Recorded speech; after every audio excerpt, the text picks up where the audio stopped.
this is there's two different ways that people tend to think that humans are special. One interesting thing on the sociopolitical side is that these two wrong viewpoints on human nature kind of sort of apply to the progressive left and to the kind of stereotypical right.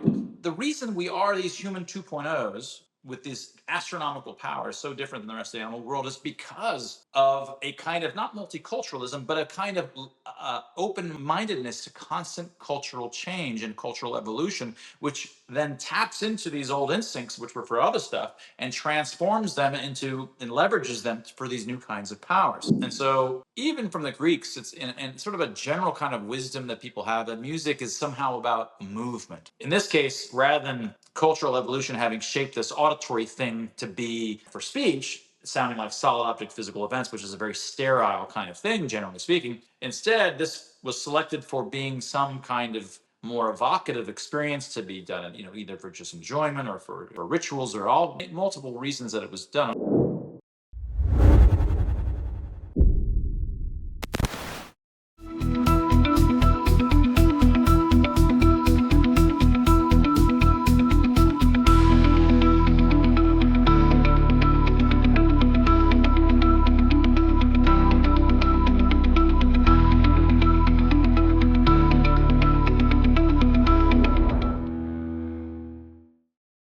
I'm Dr. Randy Bock, and I'm honored today to have with me Mark Changizi, who is an intellect, and I don't use that term lightly. He brings a surprising viewpoint and is able to dissect matters, and he has a unique sensibility to kind of figure out our sensations and how we apply our mind and map it to the world, and vice versa, perhaps.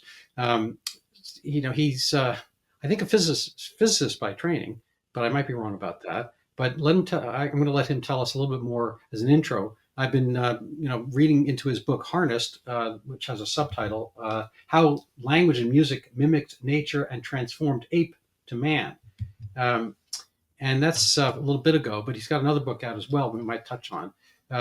Mark, thank you for coming on the show.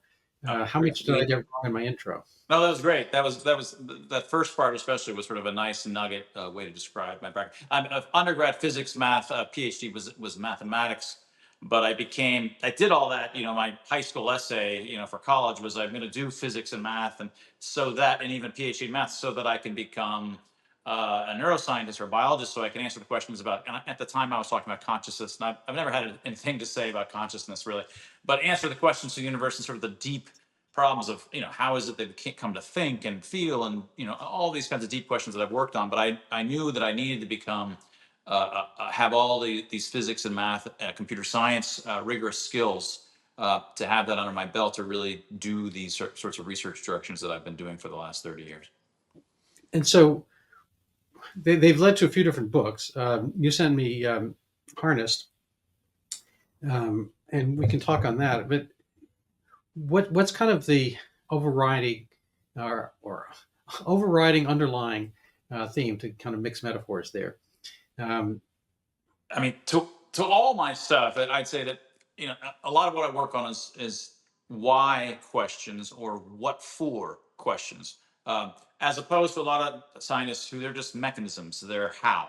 What are the billiard balls? Well, it turns out these billiard balls hit these other billiard balls, and then these white billiard balls, they bounce over that. There's just a sequences of causal reactions. And I'm interested more in why it is that we have these sorts of mechanisms that do these sorts of things, or what sorts of things is it that all of this machinery is even designed to do. And it's not obvious what things are designed to do. There's nowhere in your liver written down, oh, this liver is for cleaning the blood or cleaning out toxins or whatever it might be. So lots of our function and our design is completely mysterious to this day. There's no book on which it's written. And in the biological world, there's actually a strange prohibition to even talking about function and design. People will typically say, well, that's teleology. That's something you're not allowed to do. You're talking about things that are designed, and that's against the whole idea. That's like thinking that there's a God, or they seem. And I was like, no, this is what Darwin was brilliant at. What he's brilliant at is that you can explain design without a designer, right? But for some reason, there's a knee-jerk reaction within the biological sciences, and definitely within the the cognitive sciences and the social sciences that get into the mind, like psychology of human minds, because they want to deny human nature. But it turns out it extends even way beyond human nature to deny that there's even design, which is missing the entire point. Natural selection explains design without a designer. And so that's the world that I live in, is trying to explain and understand design, both the natural selection, why we have brains shaped the way they do, why they scale from mouse to whale in the particular ways they do. That's some of my old research.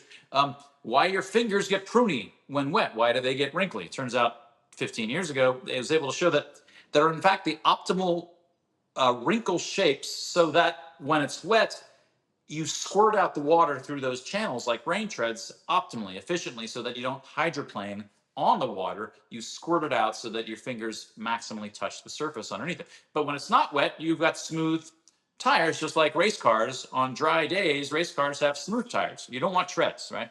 So these are design of our natural biology. But a lot of other stuff that I've done is the design of the design of the things that culture has created, like in that book Harness that you mentioned, which is on the origins of writing, which talks about the origins of writing, although that was in an earlier book, earlier little book, Vision Revolution. But why language and why music works at all on us is because culture has evolved them over time to look, or sound in this case, like nature. Because we never evolved to speak, we never evolved to process language.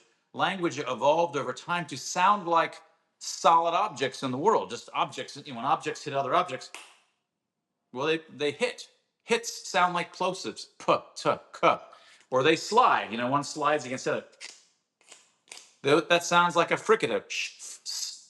And when they hit or they slide, they vibrate. And then you hear it as a ding, or as a sonorant. Well, this is not making much of a ding, but everything, it has this particular very dull thud. That's its ring, and that's like sonorants or vowels. Objects, solid objects in the world, the events around you are inherently hit or slide, followed by a ring. And what is a hit and a ring, or a slide and ring? That's a syllable. Our language is filled with sequences of hits and rings, or slides and rings. Hit, ring, slide, ring, baba, tasty. These are all the sounds of natural object events. It's because we never evolved to process language per se. So instead, language evolved to sound like natural events, because we already have auditory systems that are brilliant at processing that kind of thing. So that's the story of language, for example. That's how we became these human 2.0s we are today. Biologically, we're human 1.0, regular old apes that are quantitatively smarter than chimpanzees and so forth. But with all of this cultural technology, which evolved to tap into these ancient sweets and harness them for new stuff, we're astronomically smarter than our closest cousins, and in fact our biological selves. Anyway, that's on the cultural evolution side, why it is that culture is shaped the way it is, writing and music and language shaped the way it is. And then there's the natural selection side. So all of that stuff is why, what for. That's the kind of stuff that I focused on. I like that. As you speak, there are a lot of things that I was thinking about. Um, Obviously, I was listening to you, and then I actually get to, seriously. There's listening on a couple different levels. There's kind of like the old thing about, Nixon won the debate, but he lost the debate because he looked a certain way. So obviously we're judging people, on a human basis. When people are talking, we have this engaging way. That's obviously the nature of drama, is to kind of accentuate the feelings of saying something. So you can say, I don't know, I I I had a beer last night. I had a beer last night. I had a beer last night. I saw somebody do, there were like 12 actors doing To Be or Not to Be, and each one emphasized a different syllable along the way. And it became a totally different thing. To be or not to be. To be or not, you get the idea. And so there's kind of the way of listening to you and then fathoming what's going on. And kind of on a meta basis, the amazement and amusement that we can have a conversation from distant places, probably a couple thousand miles away from each other, and have it happen simultaneously, but be able to get these ideas. You were talking about Pinker, kind of ascribing the ability for people to have thoughts remotely because we can, have words written or words said. And then getting back to kind of the animal concept of, say chimps or whatever, who, are probably the smartest amongst the non-human species out in the world. Um, I don't know if they have that. I mean, they might have some basic concept that we might engineer for them, but out in the wild, I mean, you know, uh, whales, for instance, everyone thinks they're, pretty smart. I don't think they're that smart, but um, most animals are having communication, but they're on a very basic, level. We are able not just to have warnings, this or scared or fright or whatever. We're able to have our, fricatives or whatever come out there, and our plosives or whatever they're called, form concepts. So I can put my hands down and be bland in face and still get, a meaning across to you. I could speak to you in a code about a code. You were talking about Dan Brown's the Da Vinci Code.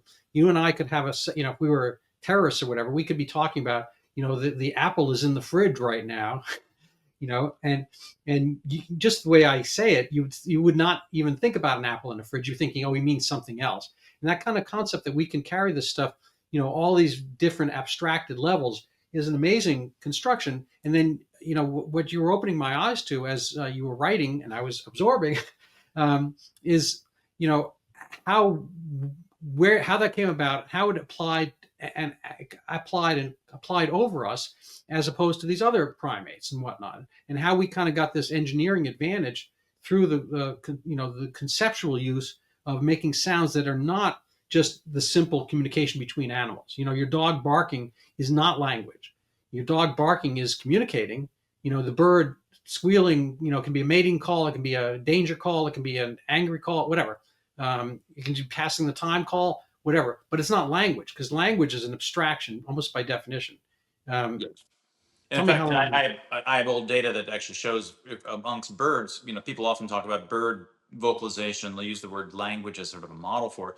But in fact, if you look at birds and you look at you can count the number of syllables. So I looked across hundreds of papers within the literature, and for any given bird species, there's a certain number of songs that it has. Let's say a canary has 100 songs, or 800 songs, and then there's a certain number of syllables, which are sort of the word-like or atoms out of which they build their songs. And so maybe it has 80 atoms, 80 syllables, which it uses to make around 800 songs. And so you can look at these different kinds of different species, and species with smaller numbers of syllables have typically smaller numbers of songs. But what you might expect if it was language like was that an animal that has twice as many syllables should have disproportionately many songs, because that's how you use words, right? When you double the number of words, you don't just have double the number of sentences. If you only had double the number of sentences, once you've doubled the number of words that you give to a kid, well, then you can realize the kid is just stringing those words together in stereotyped fashion.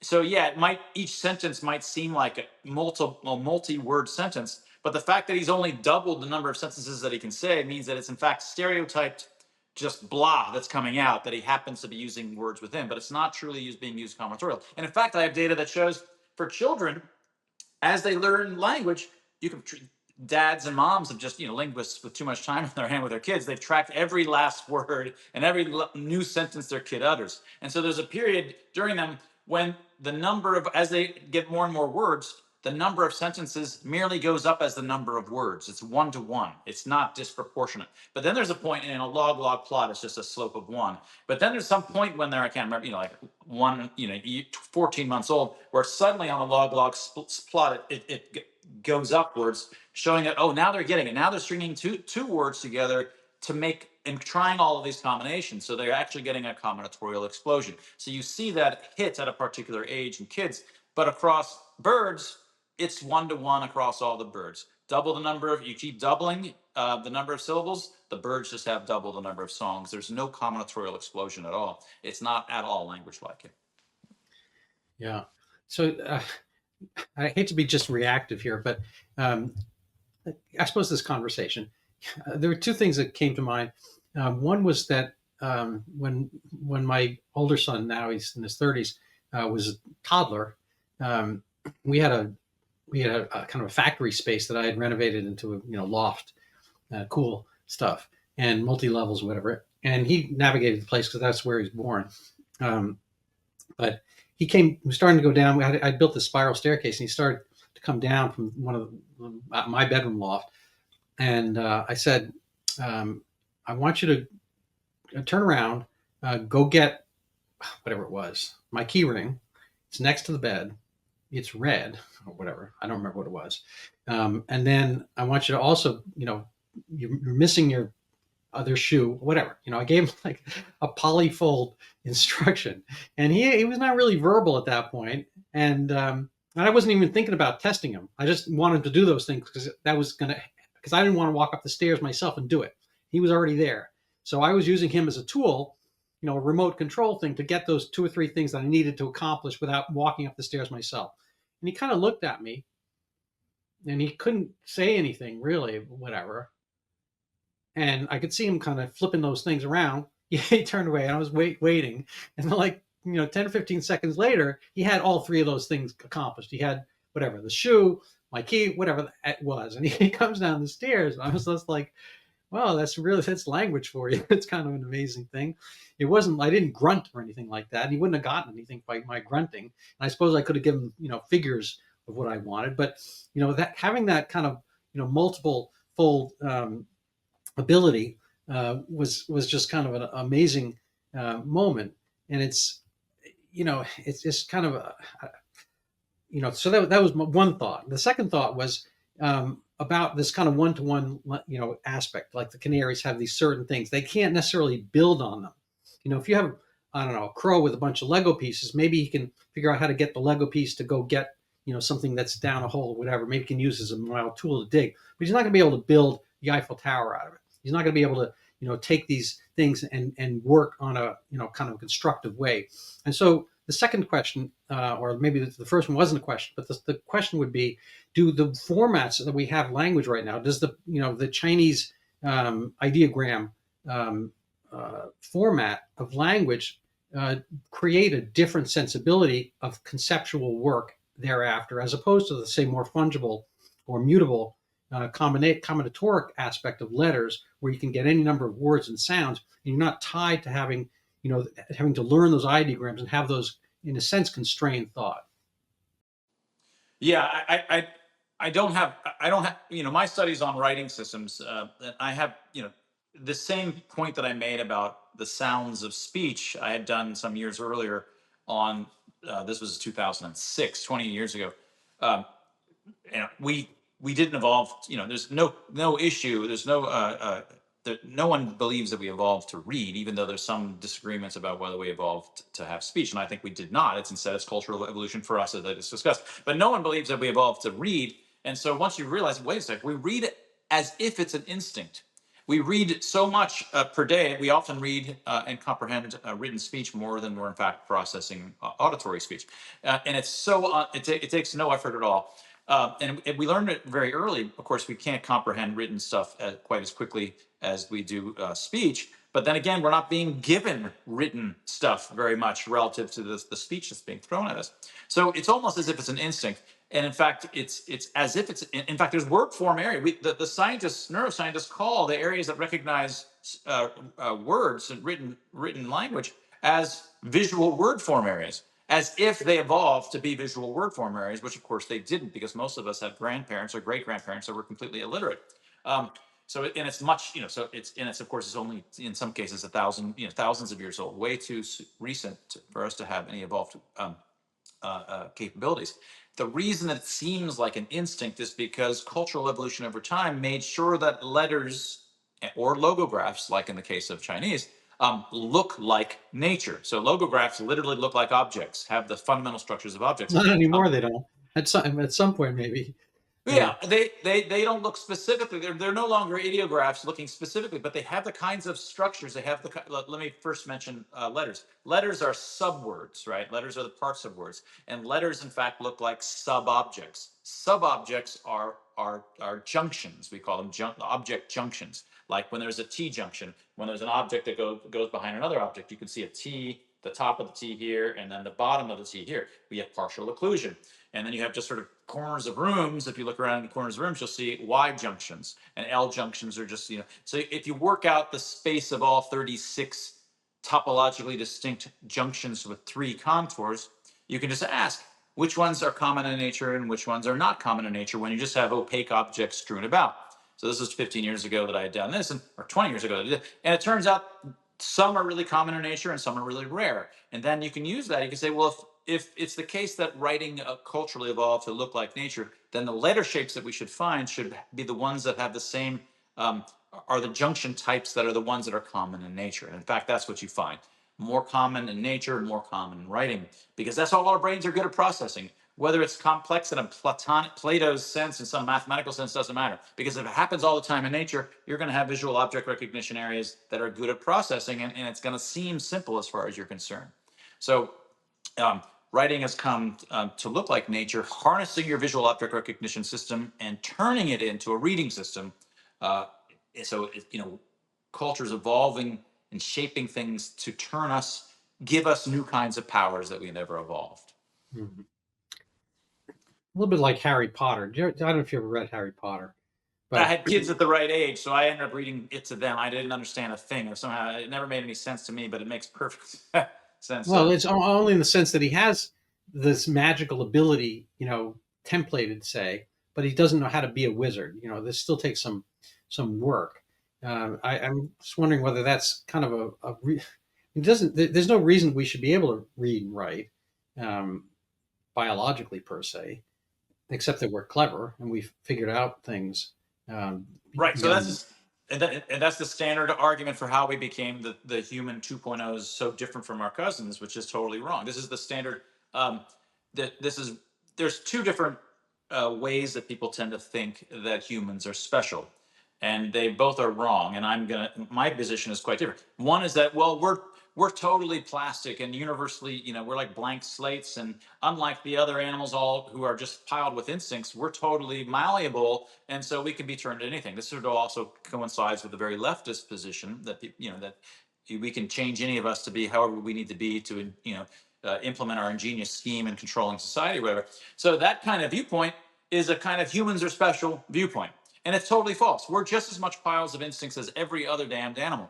And then the other viewpoint is a very, okay, we are definitely rigid. We have all these piles of instincts, but there's some special instincts that only humans evolved. It's this special kind of neuron, the spindle neurons, or this particular circuit that makes us special, and nobody else has that. It's like, no, neither of these. So I have what I call the Galilean view, I call it zoocentrism. Just like rather than the Earth being the center of the universe, it's the Earth goes around the sun, or the sun. So really zoocentrism rather than homocentrism, that humans are the center of the zoologic world. No, we are an animal.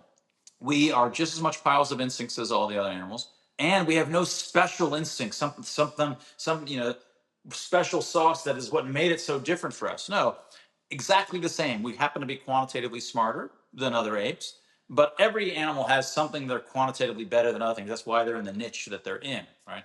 What made us qualitatively and astronomically different than the other animals is that we got together in sufficiently large numbers. We were social, but there's lots of other social animals, but we happen to have sufficient continuity of large enough numbers that culture could get up and running, and not little bullshit stuff of like, oh, some chimpanzees taught other chimpanzees how to put a stick underground to pull up ants. No, like serious multi-generational, over hundreds of thousands of years, over tens of thousands of generations, continuous cultural evolution over time, creating different kinds of artifacts that could evolve without a designer, because each generation is sort of modifying a little bit. There's no designer. It just ends up getting selected for to do powerful things to our brains, like having speech that sounds more and more like solid object events, because that turns out to be exactly what you need to be able to get speech to roll into our minds, and writing to look like nature. Because it's not that if I tried to get kids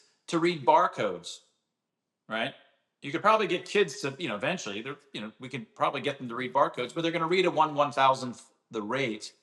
And it's never going to become a thing. Reading would effectively be impossible because it's not leveraging and harnessing their natural visual object recognition capabilities. Well, I can read some Hebrew. I think I see a little bit of that in Arabic, but Arabic looks to me like almost stenographer shorthand. It's kind of a funny thing that there are these different forms and formats of writing, and we can pretty much absorb them left to right, right to left. The um, you had a different word for my word for ideograms for what. Logographs. Thank you. Um, and then they're put together, and people, a single people can do all three at once. I mean, you go to Japan, they've got Romanji, and they've got whatever Kanji, and yeah. Hakka, whatever, I forget what it's called, and then there's the Chinese, whatever. It's like, what's going on with all that? But um, so we have kind of this malleable facility. What's interesting to me from your writing is um, uh, kind of the I'm going to sound like a teenager writing in the margins, like how amazing. But uh, so I'm going to step back from that. What's it all about? What does it mean for us going, in our lives right now? How does it play out? What's the kind of adaptable? So we got really smart. We can build buildings, airplanes, all this kind of stuff that most of your whales, dolphins, lemurs can't do, elephants and so forth. They can be good at what they're good at.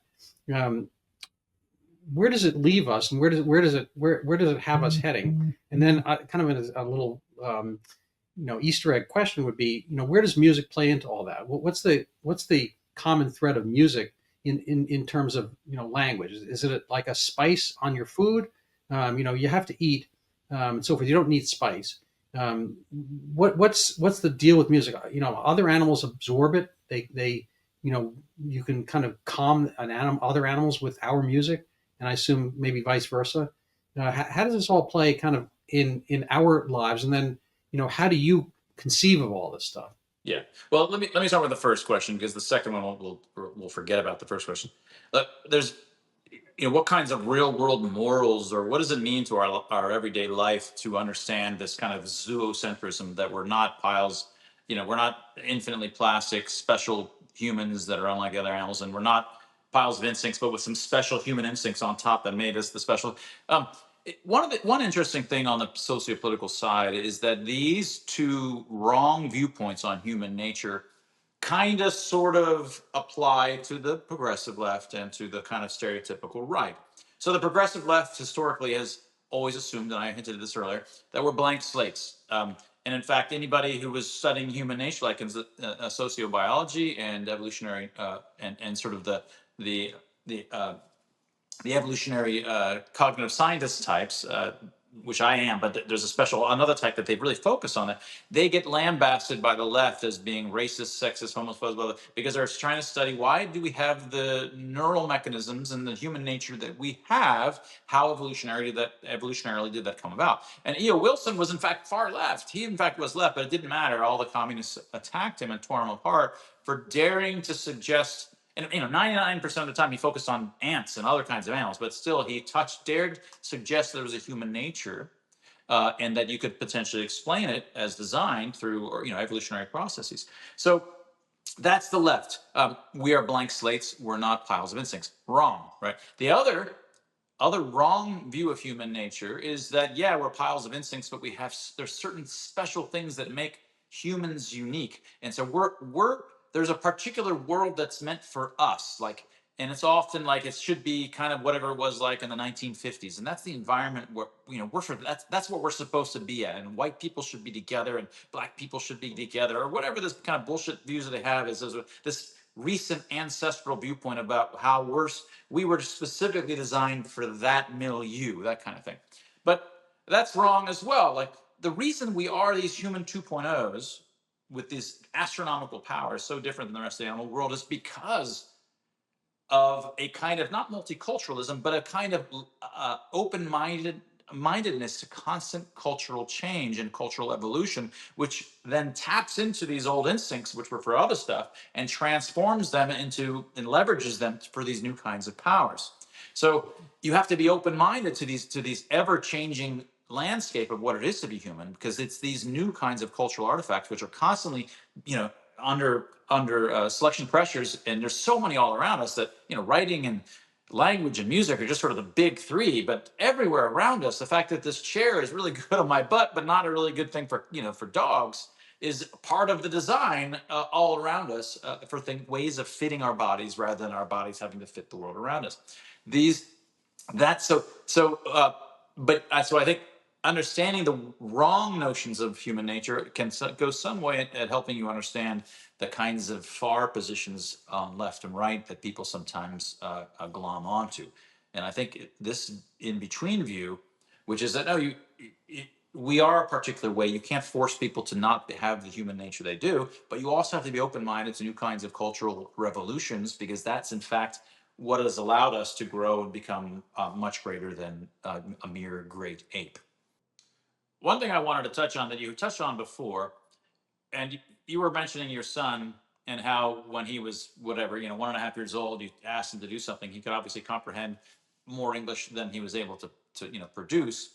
And you're saying without language, we would have been able to understand, it would be really hard to run the house, because how could you do that with just emotional grunts? And in fact, this is a deep question that you should ask yourself. So, because this is how I started off my previous book before Motorcycle Mind, my newest book, is Expressly Human, which is on the origins of emotional expressions and what they mean, how they work, what they're for. And the way I start this book off is this with this. Yeah, we have language for the last 100,000 plus or minus 300,000 years to run the camp, but there's epochs of millions of years where we were really smart social animals. And in fact, we were humans for a lot of that. And then we were these really smart hominids for a lot before that. And then, of course, you've got all of these social animals that are running the camps out there living in nature. And they're a lot like us. How are they possibly getting by? How is it that humans before language got by day after day for generations and generations, millennia, and tens of thousands of years without language as part of their, and only had emotions to do it? All right, they only had, in fact, this language. This is sort of the space of emotional expressions. Is this particular four-dimensional? Turns out this is four-dimensional kind of space that it derives as the language of negotiation. You can derive it from first principles, and that's exactly the emotional expressions that we have. So what this book is about is trying to wrap your mind around how, in fact, emotional expressions are so much more powerful for communicating and for negotiating and for handling sort of social interactions than we would have ever really grasp. Because most of us think that now we're having primarily communicating through propositions. And on top of those propositions, there's a little bit of whipped cream of emotion. Little whipped cream here and there of emotion on top of these powerful logic propositions. But that's not really the case at all. Even in Twitter, and even in written, very careful, rigorous philosophers, I like to think about it the other way around. It's emotional expressions that we're expressing, which are claims of I'm this confident, and I think you're only should be this confident with your view. That's good. I mean, a certain level of disdain or respect for your view, and a certain level of confidence or humility concerning my particular claim about how much of something I should get that we're trying to cooperate about. Um, these are claims of these. I don't say I have a significance level of p less than 0.05 about what I'm saying. I say what my claim is. I should get this much zucchini bread, and I say it with emotional expressions.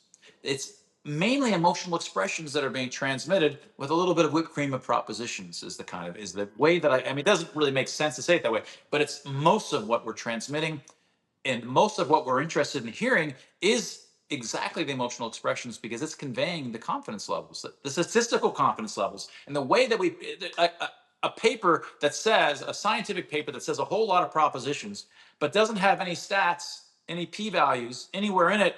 You go, okay, this is great. A person just said a whole lot of propositions, but without, I don't know. Do they think, are they confident about all this stuff? Are they not confident? Who knows? I don't really know.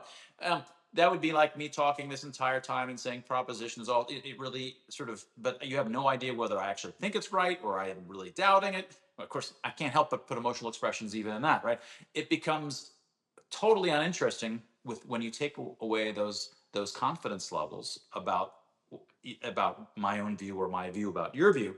And then it's these confidence levels and claims, and then you send it back to me, which is what allows us to partake in some degree of a negotiated conversation like this, for example. Which it's only because you can tell that I've still got interesting stuff to say, that you're letting me talk, and then I'm gonna back down a little bit and let you talk. These things are all in the kinds of voices and gestures and facial expressions that we're doing. And it was enough to run the camp for hundreds of thousands of years for humans and hominids, and for all of the other social animals out there like dogs and social, all these other kinds of social animals. And that should blow your mind, because we cannot imagine now being able to do that. It really blows our mind. So that's what I think we have a really hard, we're handicapped at wondering what it's like. Now we do that. We're in India or some faraway country, and we're at a bazaar, we're trying to haggle over some particular thing. We can pretty much do it. There's ways of just sort of holding up money and then showing your negotiation. You're saying that I think you're no way, or okay, we would do it. We'd be able to manage it. So we can come up with negotiated solutions to things, despite not having language. And much of what goes on in a bar of a guy and a girl, they're meeting each other. Yeah, they're saying a lot of bullshit, witty this, witty this. So it's none of what's going on is about that. It's about all of these other socio-emotional cues and aggression, socio-sexual aggression in this case, and conciliation and disdain. It's a whole conversation that's at the socio-emotional level, not really about the propositions. And so that was this was, I think, the deepest book that I've ever written. It was the one that was censored. It came out during my censorship and being banned everywhere, and so it was basically censored by the federal government. Ironically, because it's the foundations of emotional, free expression itself. But That's a whole crazy thing. Have you managed to get back on track with it for sales and whatnot? no, I think no, I don't think it's ever going to come back. It's just in the long run. Hopefully, someone later says it clicks and they go, "Oh crap, Mark discovered this," but we never really got to see it. I have to move on to new projects. It'll just if you.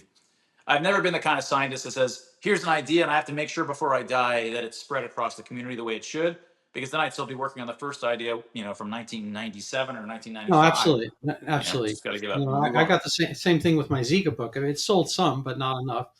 And I can't just keep doing that. I hawked that for a while, and I still talk about it, whatever.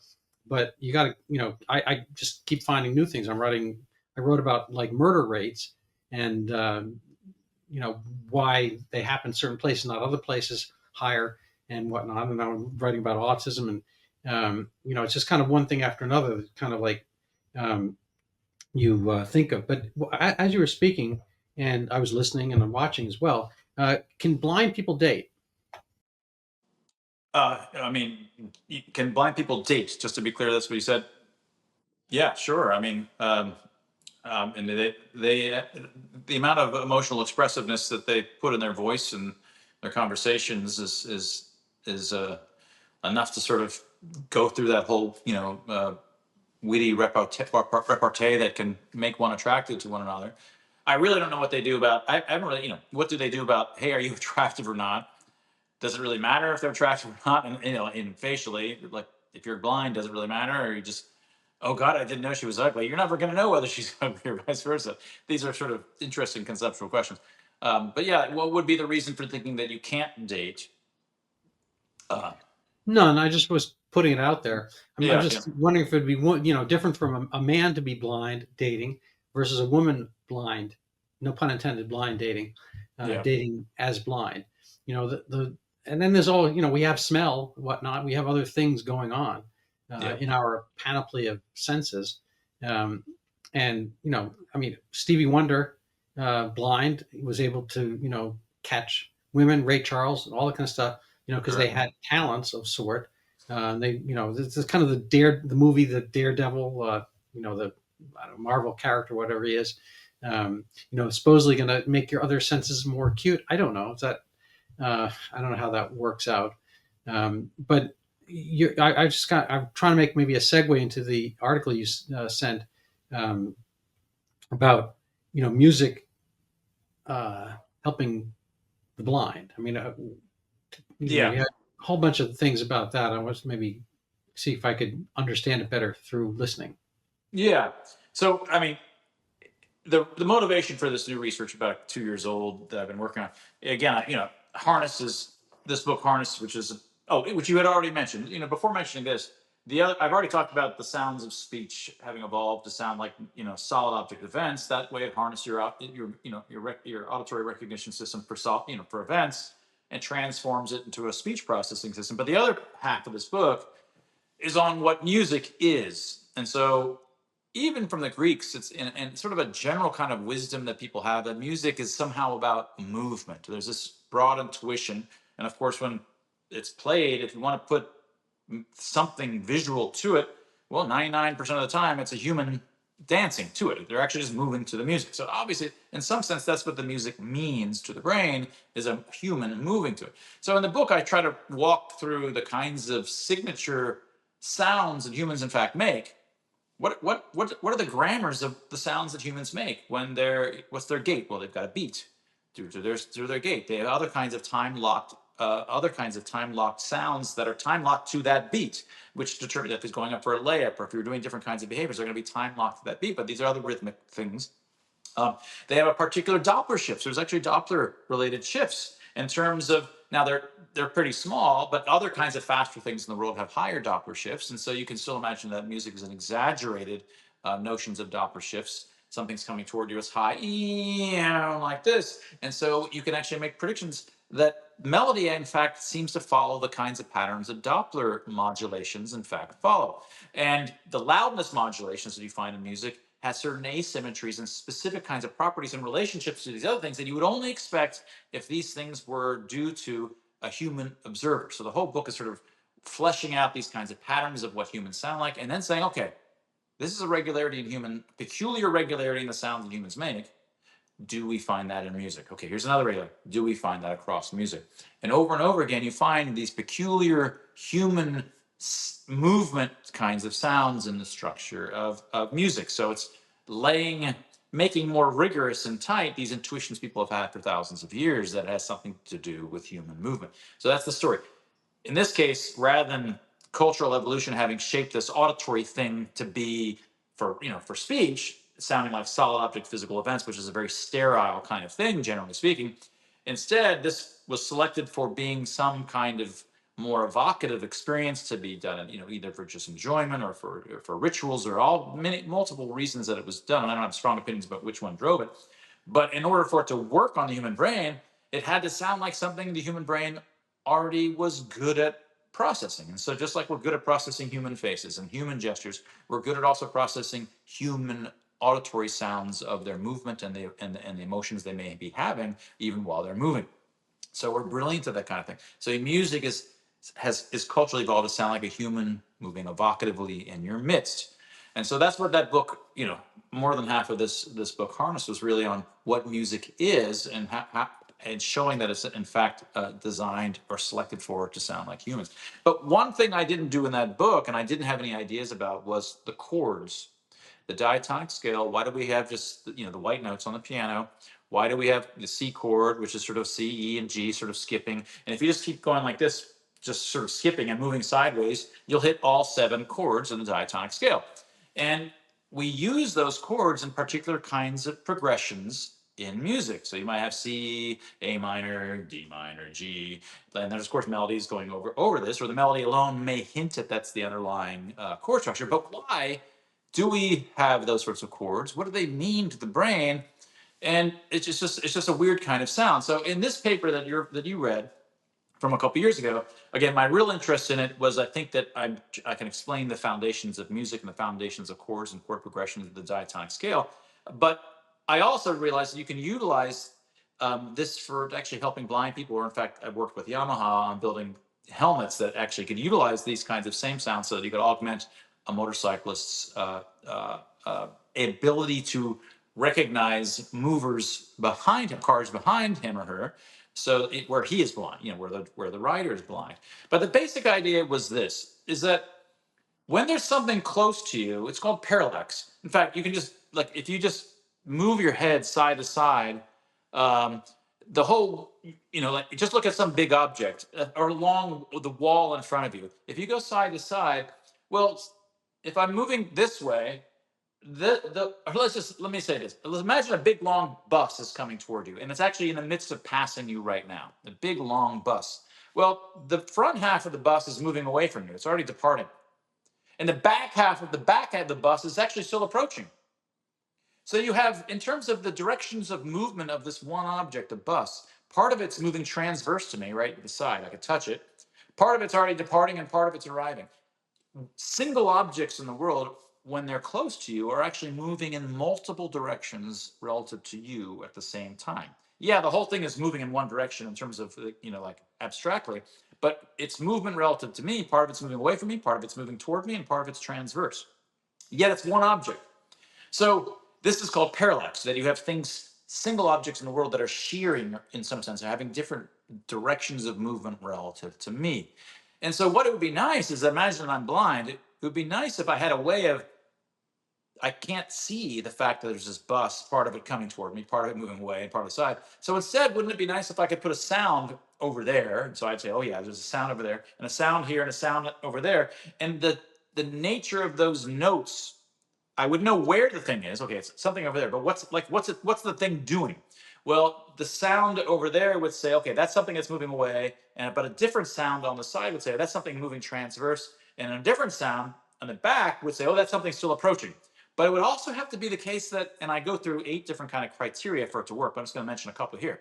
It can't just be that I hear 3 different sounds and say, okay, there could be 3 different stuff on my right side doing something. I don't know. I want to know that this is one whole object. It should sound like a single thing, a single entity. So whatever's there, and there, making a sound in my auditory field, different parts of the hat that, let's say, I'm wearing, has to, when played, sound like a whole object. That's a unified thing. And then I go through 6 or 7 other kinds of criteria, and it turns out that, well, if I just have that part, let's say, be a C, and this is an E, and this is a G, then you have a C chord. And that single C chord, that is, I can have each part, each direction of movement relative to me, 7 different directions of movement around, 1 directly toward me, 2 approaching, 2 on the side, 2 moving away from me in the back. And then it turned out this is just your diatonic scale. It turns out to be D, and then this would be F and B, A and G, and then E and C in the back. It turns out I'll give you exactly what you need to be able to represent the not where objects are, but the movement of objects around you. And so that for any object moving around you, I can just play a chord as long as it's close, for close nearby objects. I play that chord, and then I play a new chord and it says, okay, now it's moved over here. And there's another chord in the progression. Oh, now it's over there. And it can tell you exactly where the thing is moving, by virtue of the sequence of chords, tells you the trajectory of the single nearby object with parallax moving around you. So it's really hard to find. It's really peculiar that there's this auditory space we're all already familiar with that has all the properties needed to let your auditory system hear movement of nearby things around you. And I think it's not an accident. I think it's the diatonic scale and chords and chord progressions were selected over time because it turns out you could use it to map the movement of things around you. And so there's a whole last 2 years working on new ideas on this that are making it further and further seeming to be true. So I'm much more confident than I was, let's say, a year and a half ago. But it will. The idea is that that you don't that you'll be able to explain the chord progressions that we do, what they mean emotionally, even because once you understand the trajectories they're going, you can say, well, some of these chords are actually aggressive, and this is that some are conciliatory, some are more serious, and these are these sort of axes in here. So this you can actually sort of put a foundation to why some chords have emotional tinges that they do. It's not arbitrary. It's because the nature of these spaces naturally map to parallax spaces, which naturally just means the movements of nearby things around you. Larger chords, like when you do a C, but you add a 7, this is called a C major 7. Well, that means it's even closer to you and more enveloping. If you do a C9, you're adding another one, it starts to no longer sound like a typical, it sounds more like it's enveloping around you. So this is a whole kind of a grand unifying theory of why the backbone of music is what it is, which is the white notes effectively on the piano and the chords and chord progressions that they have. And that paper was just sort of utilizing it as a hack or as a trick to help blind folks see better. And you see by naturally seeing motion itself, because in the dynamic world, or you moving relative to the objects around you. So does that translate to a physical device for blind people? And are you doing this in a literal sense, or is it still kind of a conceptual aspect? For blind people, it's still conceptual. For for helmets, it's something that we've been working with. I've been working with Yamaha about. So we've actually given, I've in conversations with them, and we're in the midst of seeing if we can make it a reality. So speaking of motorcycles, I mean, two questions. I don't want to drop the p value confidence level. When you talk about doing studies, I'm curious how you get your own confidence levels, or ranges and whatnot, and what type of studies you're doing, how much direct they are versus looking, kind of meta analysis of other people's studies. A, and then B, we're kind of rounding out the hour. I'd like to hear a little bit of a tweak or a preview trailer, whatever, for the motorcycle book. I mean, is it just is related to the Yamaha thing? Is that why you call it a motorcycle? You drive one, or Oh no! So I mean, it's not? no. I mean, it's just a coincidence, I suppose. I happened to start riding motorcycles about 5 years ago. I'd already been working with Yamaha for 5 years before that. Just never had a motorcycle, but they had, they know my work on many vision discoveries, and so I've been kind of working with them for a long time.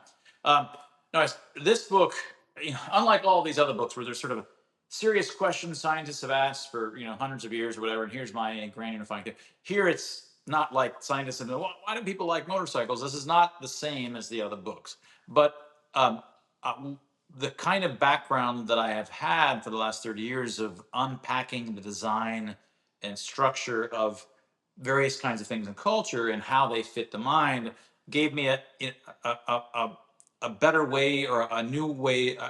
As a motorcyclist, as a 50-year-old motorcyclist, 6 years ago when I started, 5 or 6 years ago, I was an older guy who had already done all these 30 years of research. So as I'm getting more and more intuitions about the experience of a motorcycle, I'm seeing it through sort of this cognitive science perception, evolutionary biologist sort of eyes, and say, oh my God, this is why it's like this. This is why you become one with the bike. This is why your emotions actually are into the manual transmission of it, and you actually have a full two-dimensional range of emotional expressions, which is why it's so cool to hear motorcycles go by, because they're full-fledged emotionally, emotional savants compared to cars, which are just emotionally dumb. And so and a lot of what I've worked on is sort of why we see illusions and optic flow. And so what does it mean when we say that the thrill of, we're talking about the thrill of speed? Is it what unpacking what it is about the thrill of a motorcycle? So the first chapter is really on becoming one with the bike and what that means, and in what neuroscientific sense, and which really becoming one with it, and the physics of it, how in order to understand becoming one with it, you have to understand how you're not turning the wheel. You are just more like touching the side of the neck of a horse. And when you do that, the horse just goes to that side, but you're not turning, you're not pulling the horse that way. You're telling it to go that way. And the physics of the motorcycle, once it's up to speed, ends up behaving as if it's like that, even though your motorcycle has no nervous system like a horse does, right? But it ends up for free having the right kind of physics that allows it to act like one with your body. Second chapter is on the thrill of speed, what that actually fleshes out to. And the third chapter is on the sense in which you become a socio-emotional one with the bike through the kinds of sounds that through the engine, which is a full sense of emotional expressiveness that you have. Now you have the ability to say in the language of the street. So it's often for motorcyclists, as they read it, they're often, oh yeah, I get it. I like, because they already know this in their bones, but they're not, they don't have 30 years of sort of weird science specialization, these sorts of things. So I think it really helps them capture a lot of the intuitions, or give some rigor to the intuitions that they're riding around with. So Yeah. So that's that's fascinating stuff. that book. Yeah. Yeah. People think, early on when I taught my kids how to ride a bike, they think they're going to turn. They're going to turn the wheel, and they wind up falling over. I actually came up with a great technique for teaching kids, and I wound up with a few other kids talk. Cause I put on rollerblades. Everyone else is like running next to the bicycle to hold the bike up for the kid, and then you kind of start panting and you can't keep up. But I just put rollerblades on. I would just kind of hang out with the kid, rollerblading along, and I'd be holding on and not holding on. But this kind of this obviously, kids can do it if they have an intuitive sense about it, and then that sense when you can just kind of turn with the bike. That's really an amazing thing. We're lucky in that regard, I Right, but think. this is the difference. On a bicycle, you lean the bike, and the bike turns. It's not. I mean, but you have to actually kind of lean, and then the bike leans, and then you lean. You kind of do this. On a motorcycle, I can lean. First of all, it's a 600-pound object, so my leaning doesn't have the same quickness as it does on a bicycle, right? I can lean, so for a slow turn, that's enough. But that's not what we usually do. So in fact, what you do, it's called counter steering.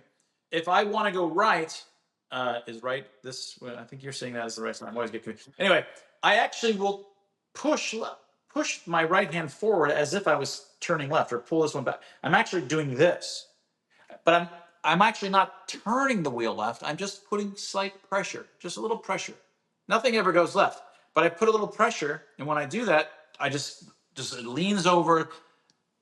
600-pound bike leans over and stays there like it's nothing. If I'm at 20 miles per hour above, like once I'm at speed. Once you're at speed, you do this, the whole thing just sits, it goes, and even if I'm standing still and I suddenly were to, one way to move to fall to the right would be to start leaning to the right. Eventually, if I go too far enough to the right, then I'm gonna have to pick up this leg and start walking that way. But the other way is to suddenly make my tire, my single, both feet are like one tire. I can instead suddenly lift my right foot. I'm gonna start falling this way because I've made my single tire, which is both feet, suddenly a little bit more left lean. So it's now unbalanced, so it falls to the right. When you put a little bit of pressure to the left, in some sense, you were just going straight. I've ended up, in some sense, turning left without having leaned left like I should. So because I didn't lean left and I started to turn left, I fall to the right. But that fall to the right is exactly what I need if I want to go to the right. But the weird thing is I never actually turned right. You just put a little pressure as if you're telling it, horse, hey, I want to go that way. And it just does it like it's nothing. You don't have to move your body like in a car. If I want to go right, I have to actually turn. If you're turning something to make that thing happen, that thing is not your body. When I lift my leg, I don't have to use my body to move it. It just lifts, right? Same thing on a bike. When you're on a bike, you're just sitting there. You just start leaning right. You don't have to go. You don't have to lean. It becomes one with you. So this is one part of the first chapter, understanding the physics. And when that happens, as you lean and as you change, like sometimes my wife is sick, let's say, because we got rid of all of our cars here in Miami. She's exhausted, and when you lean, all of these things, it looks like she'd have to hold on, like one of those little arcade games where you're holding onto the motorcycle. No matter how much we're leaning, the physics to us is through our heads, through our spines, and into the seat. It's never side to side. Now, I can accelerate really fast and throw her off and throw me back or spray. Front to back, there's G forces. But G, from our point of view, is always directly down. We're in a gravity bubble. And from our point of view, the rest of the world is just tilting like it's nothing. And you can't understand that until you're up to speed on a bike. When you're going slow, it's sloppy, it's heavy. But once you're up and going, a whole different kind of physics and experiential part of it comes into it. That's almost like magic. And that's the kind of stuff that I flesh out in the book. So you're always driving, correct? Yeah. She hasn't. She just likes to be on my backpack. Yeah. So we're kind of rounding out the hour here. Yeah. You didn't bring this up, but I had Paul Manger on my show. He's a South African, I guess, zoological biologist, whatever. And, Yeah, we've communicated probably 15 years ago. We communicated here and there. oh, Yeah. yeah, I did brain scaling stuff back in the day. Yeah. yeah, he's of the theory that whales they're okay. They're not extraordinarily smart. Dolphins, porpoises, etc. That they have these relatively large brains for their size because they live in freezing water and they need a lot of white matter. They have a lot of fatty, brain stuff going on, but their actual, thinking cells, the old gray matter, is not proportionally that high. And their closest land relatives are probably I forget what they are. I don't know if they're actually bovine or whatever, but their land partners are not like the swiftest minds on four legs, and so it's kind of a funny thing. I don't know if you want to opine on whales at all, or give us some general thoughts by which we should learn to catch up to speed, or what how you could touch on that and maybe give a little coda for our session here today and how people can find you and buy your books and so forth. Yeah. I mean, I mean, my brain scaling stuff actually comes up in my very first book, which was an academic monograph, but it's written. It's really fun. I talk about brain scaling. I talk about how birds, in fact, Bring it up don't have. closer.